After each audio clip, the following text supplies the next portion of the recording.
ఇది ఒక వంశపారంపర్యంగా 4 దశాబ్దాలుగా ఇక్కడ ఈ రథాలను తయారు చేస్తూ ఉంటారు.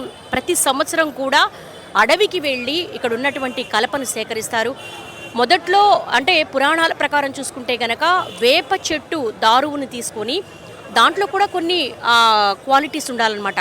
అంటే ఆ వేప చెట్టు కింద ఒక పుట్ట ఉండాలి, పాము పుట్ట. అలాగే చెట్టు మీద పక్షులు ఉండకూడదు, గద, శంకువు, చక్రము ఇలాంటి నామాలు ఉండే వాటిని గుర్తించి దాన్ని తీసుకొచ్చి దాదాపు సంవత్సర కాలం పాటు కూడా ఇక్కడ పనులు నిర్వహిస్తూ ఉంటారు.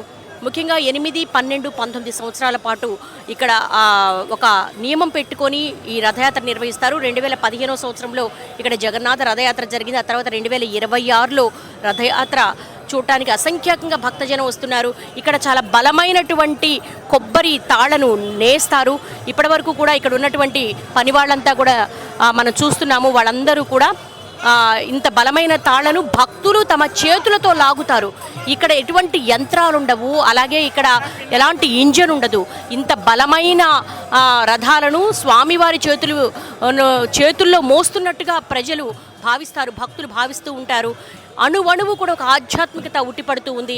మనం చూడొచ్చు రథాన్ని తయారీ విధానం కూడా సనాతనంగా ప్రాచీన కాలం నుంచి వస్తున్నటువంటి శిల్పకళాకారులు ఎవరైతే ఉన్నారో వాళ్ళు ఇక్కడ అద్భుతంగా చిత్రీకరించారు.